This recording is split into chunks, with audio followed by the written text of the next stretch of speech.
Coming up, Indigenous women who are making an impact in their communities, from a fashion designer and a professional golfer to a fur sewer in Alaska. I am Melina Chalkia. Join us for those interviews, plus headlines from the ICT newscast.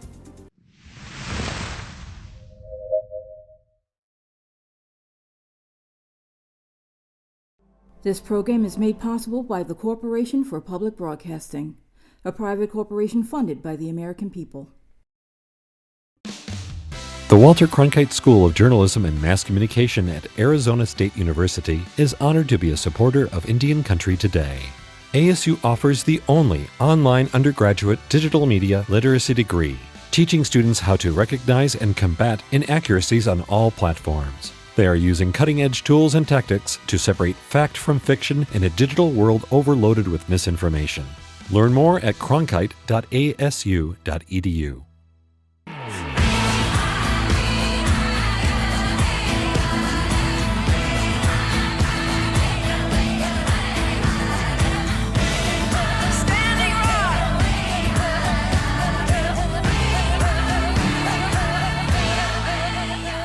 This is the ICT Newscast with Melina Chalkia. Amarawa Hopa, thank you for joining us for this special edition of the ICT Newscast. All around the nation, we've interviewed Indigenous women working to push the needle forward. Today, we are looking back at interviews with these fearless leaders. First up, Shanae Bullock is a citizen of the Shinnecock Nation in New York. She is the managing director for the tribe's cannabis business called Little Beach Harvest. ICT's Vice President of Broadcasting, Shirley Snaby, sat down with Shanae at the 2022 Reservation Economic Summit. Let's take a look. So you've done a lot of things in your young life, I want to say, but one of the things that I'm really proud of you is that you are a CEO for your tribe of the cannabis industry, and I wonder if you could talk a little bit about that. Yes, it's really an honor to be like a CEO, but really a business leader for our tribe. You know, one of the amazing things I'll have to say about our community, which is the Shinnecock Nation, right in Long Island, is we've always been economically sustainable, whether that was through whaling, oysters, trade, and so cannabis being an industry that we're reclaiming. I'm so proud to really be in there just to make sure that we're not being left out of the overall industry. And so let's talk about that overall industry. Do you know how many tribes are doing this cannabis industry? You know, not off the top of my head. Okay.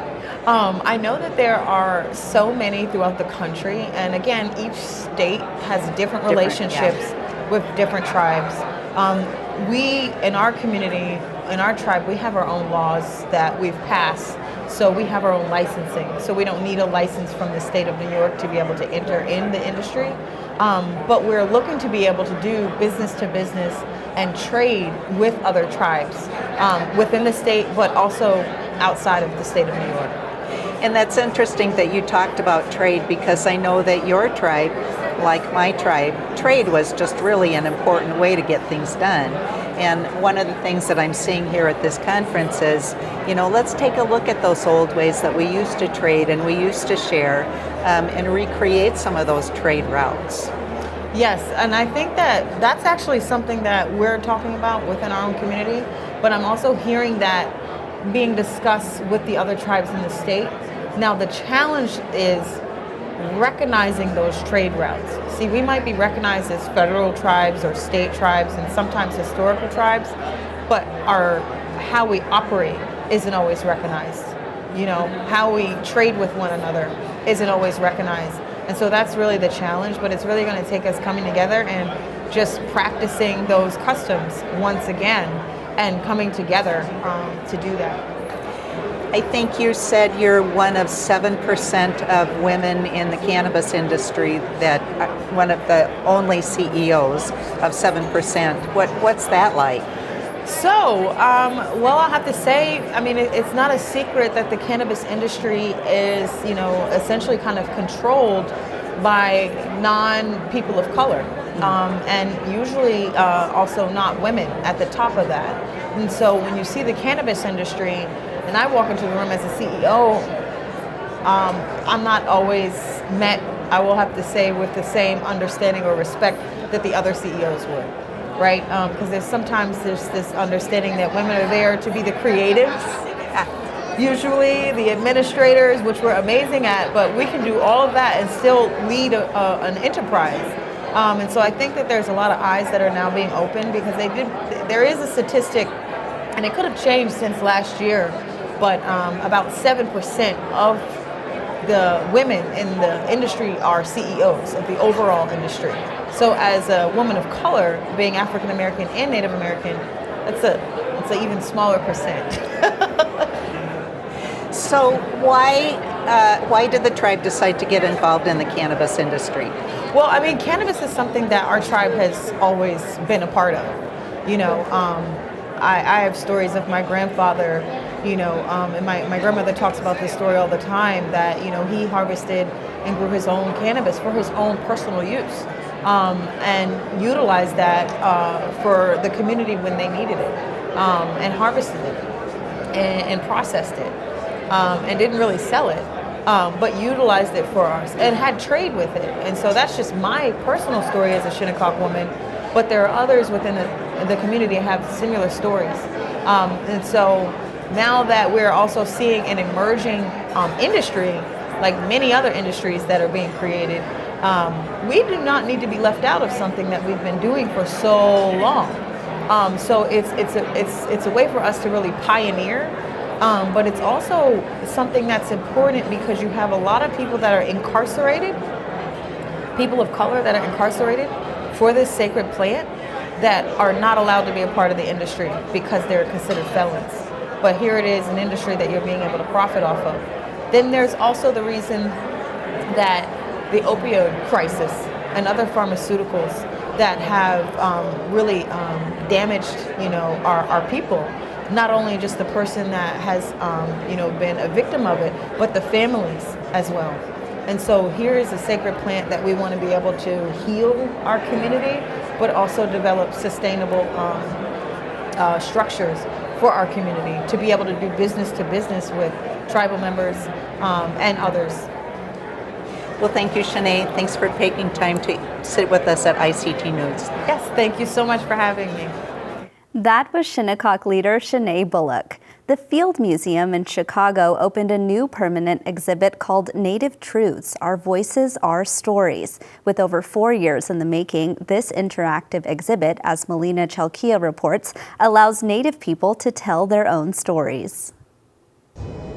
Artist Stormy Weber, who identifies as Sugpiaq, Black, and Choctaw, explores the spirituality of Native people through the stories of her ancestors. Examining the spiritual continuances and resonance in urban Native people who are taken away from their lands. Through the Native Truths, Our Voices, Our Stories exhibit, Weber hopes to share the culture of her Native community, reminding people of the nation's history. At this moment of racist terrorism in this country, it's important to remind people that the original replacement theory was what the Europeans did to us.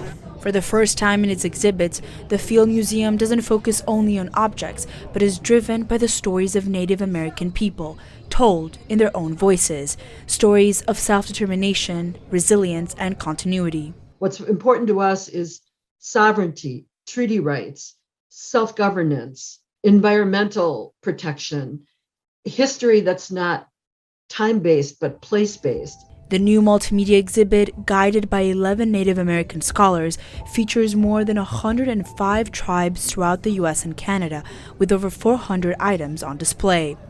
Visitors can also experience Native traditions come to life through artist workshops and demonstrations. We're really celebrating, both traditional activities, but always pulling them forward, reinforcing this notion that Native cultures aren't static, that we're contemporary and, we're dynamic and we're changing, we're evolving.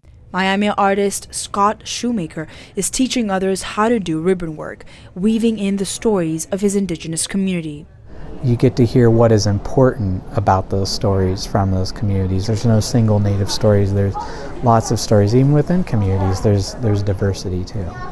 The exhibit teaches visitors about Indigenous rights and history and aims to break down stereotypes. In Chicago, Melina Chalkia, ICT Newscast. And we'll be right back.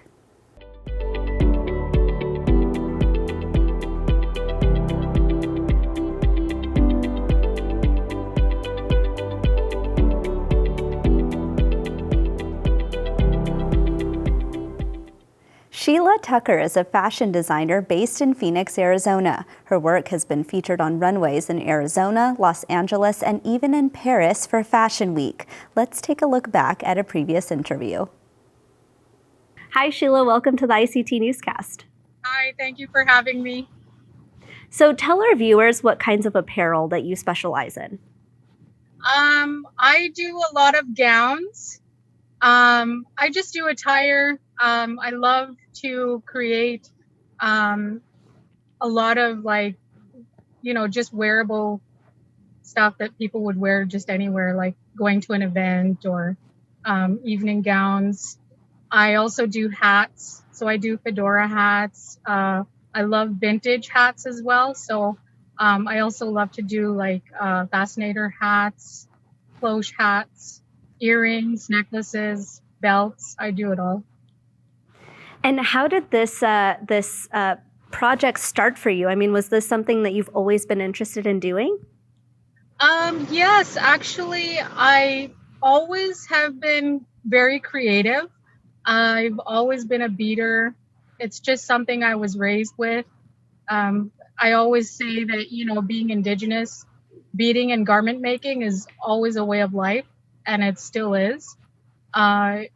So it's just kind of something I was born into. So it's a little bit of an addiction. Yeah. I want to talk a little bit about Indigenous representation in the fashion industry. I mean, to have your work featured in Times Square and to be able to, work on things like Paris Fashion Week and LA Fashion Week. I mean, what does that feel like for you in terms of being an Indigenous designer and showing up to these spaces that weren't necessarily created for Indigenous people? It's really incredible because, growing up, I always did watch Paris Fashion Week back home in Canada as a young girl, and I often wondered, I wonder how people can get into this industry, what do you need to be there? I never really pursued it because, I was a mom, career, all that sort of stuff. But I always kept creating, and people would always tell me, your work's amazing, you should do something with it.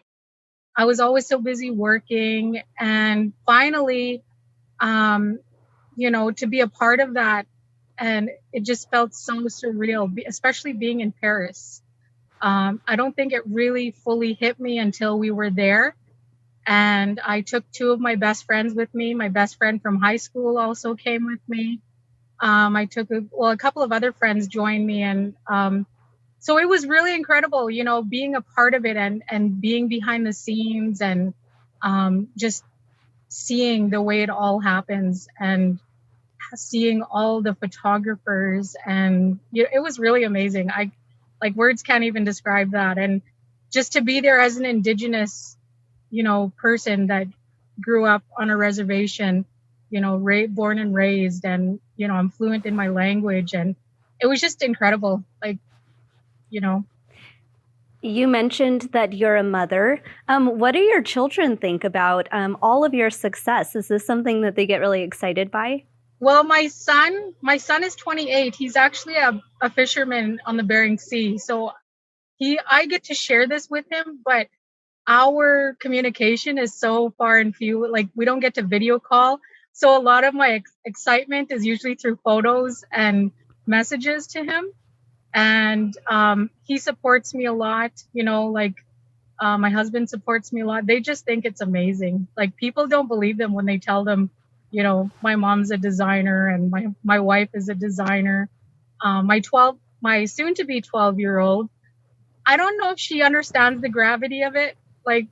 She doesn't like going to these fashion shows. She's very not interested. So for her, I don't think she quite understands. And but yeah, my kids think my son and my husband think it's really amazing. Well, Sheila Tucker, we'll look forward to your photos of you visiting Times Square here very soon.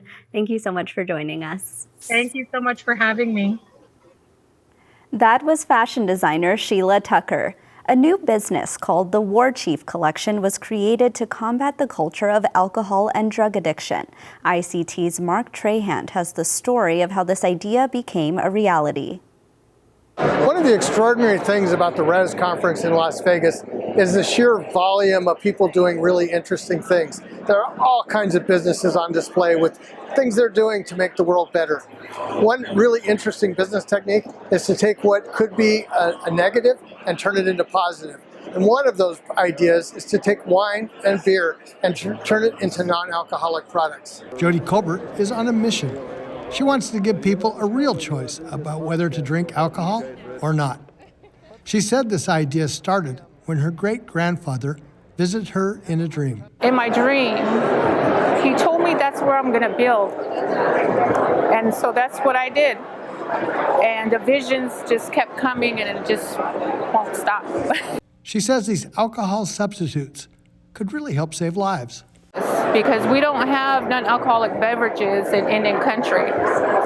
And that's the problem because of the combat that we're having with alcoholism on the reservations.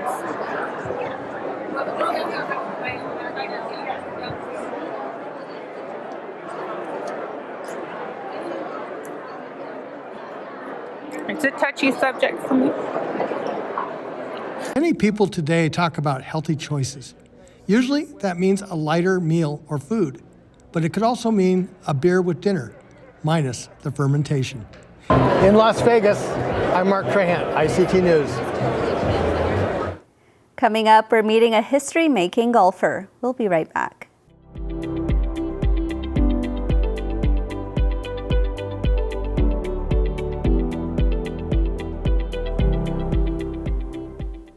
Gabby Lemieux is a professional golfer on the Epson Tour, which is the developmental tour for the Ladies Professional Golf Association. This Shoshone-Paiute citizen is the first Native woman on the Pro Tour. Let's watch this interview back. Hi, how are you? Thanks for having me. I'm doing well. Thank you so much for being here. I just want to start off because you recently played in the U.S. Open. Tell us about that experience and maybe recap what your favorite parts were. Honestly, the whole experience was absolutely amazing. To be out there and playing with the best players in the world, and to be one of those in that tournament, it was a great opportunity. I can imagine. We just had Brent Cowie on from Indian Sports, and he was talking about you, and so we got to see some really great pictures of that.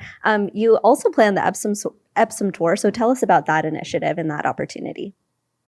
So basically what the Epson Tour does is it's just a way to teach you how to travel, how to play professional golf, and to use those experiences that you learn for the LPGA, which, this will be my second full year. So I'm really looking forward to using everything that I've learned to hopefully make it on the LPGA.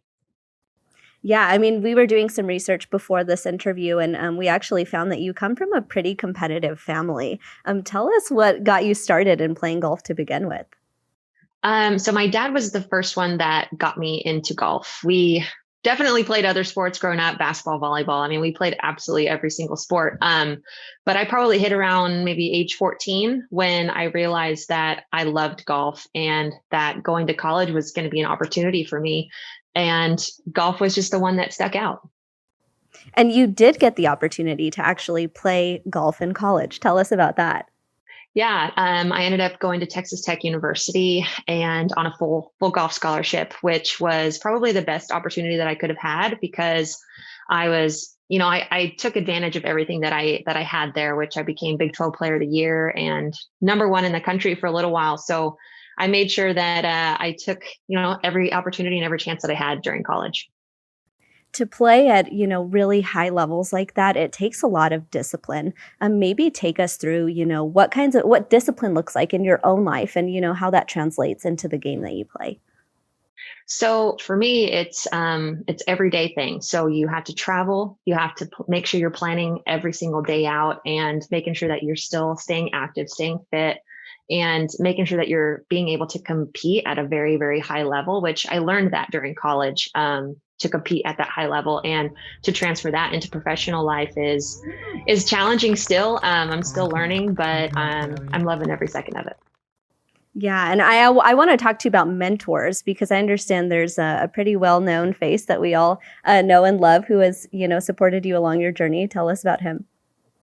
Yeah, Nota Begay has been my mentor ever since that I said that I wanted to play professional golf. And it's probably been the greatest opportunity that I've had, because he's the guy who's already been there, done that. He was the first male to play on the PGA as being Native American. And I feel like that's all I've ever wanted, is to have somebody who can show me the ropes, who can show me the ins and the outs of what it takes to become the best. And he has definitely gave me the best. I don't know how to advice, I guess, is the way to explain it, in every aspect that I could possibly imagine, from the mental game to just how to hit a golf shot. Yeah, I mean, so much of golf is mental. You are so good. I was watching you play, and I, of course, am like an amateur at golf, but I mean, so much of it is mental, even when you're an amateur like me. So maybe talk about that and, what kind of mindset you have to get in before you play. So for me personally, I just try to have the most fun, because golf is a stressful game. It is very challenging, even for an amateur. So even for a professional as well. So I just try to go out there and have as much fun as I can. And I know that all the shots aren't going to go my way. I know I'm going to get some bad bounces here and there. So I just try to make the most of it. And that's all I could really do. I want to switch gears and actually talk about being a Native person playing professional golf. I mean, you look around and you're quite literally the only person who looks like you and comes from a background like you. Talk about that. I love it. All the support that I get from Indian country is unbelievable. My sponsors, Amarin, Dixon Golf, and Nike N7, they are so special to me. They have given me the opportunity to be out there, to be that one and support me. And I couldn't explain the feeling, because it's like, I want to make sure that I'm the first. I'm taking all those bruises and I'm bleeding out here for hopefully to help the next generation behind me. And I'm hoping one day I'll be that mentor, just like how Nota Begay is for me. I know it's sometimes hard to talk about, all the hard things that you have to endure. And like you said, you have to bleed for this to be the first, but maybe talk about what actually those hard moments are for you right now. I think it's more like mental. I'm out here by myself at the moment. My husband is my caddy, but he had to go back home. So I'm out here by myself. I'm going through all these challenges, these mental challenges of maybe you're not playing so good, or maybe, something just doesn't feel right. And to be out here and you're in your own little bubble. So you have to, be mentally positive. You have to tell yourself that you can do it. And I do have people telling me that as well, but this game is very mental. Yeah, absolutely. I want to end on a good note, because we were actually getting there to talking about the next generation of golfers and, young Native kids who want to get into golf. If there was a Native kid watching this interview right now, what is your message to them and what do you say? I would say, if it has to do with golf or with anything, the one thing I always say is it's got to be fun. You have to go out there. And if it's your dream to play golf, I'm supporting you 100%. Well, Gabby, it's been so nice to visit with you. Thank you so much, and please join us again. Thank you very much. What a fun interview that was. In Alaska, sewing fur clothing is more than a way to stay warm. It's a way to carry on ancient traditions. ICT correspondent Jocelyn Estes has more. Margaret Nawcook, who is Inupiaq and Yupik, began learning how to sew fur when she was just a toddler, watching her aunt. I would always observe her sewing, and it was embedded in my mind. And so presently, sewing is just natural to me. It just happens. A full-length parka takes 40 muskrat pelts. This one is decorated with mink tails, beaver cuffs, and alternating light and dark wolverine fur with a fox ruff. It took 6 people sewing 6 months to make. A parka like this shows a sewer's skills and When you see a family with many different furs on their garments, it is the hunter's report card. It says that family has a very good hunter provider for the family to be able to have all those different furs on their garments. Na Cook is 76. She's been demonstrating and teaching fur sewing at the Alaska Native Heritage Center in Anchorage for 22 years. She teaches weekly classes to help keep the ancient tradition of fur sewing alive. In Anchorage, Alaska, Jocelyn Estes, ICT Newscast. And that's a slice of our Indigenous world. For more news, visit IndianCountryToday.com. From all of us in the newsroom, stay safe, my relatives. I am Aaliyah Chavez.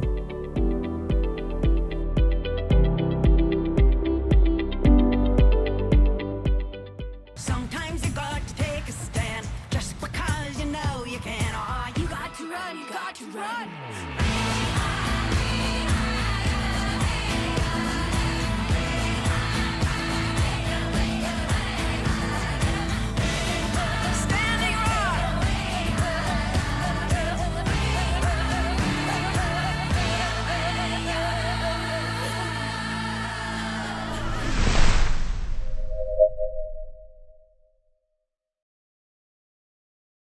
The Sand Creek Massacre, the betrayal that changed Cheyenne and Arapaho people forever, focuses on tribal accounts of Colorado's deadliest day.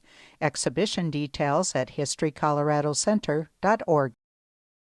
This program is made possible by the Corporation for Public Broadcasting, a private corporation funded by the American people.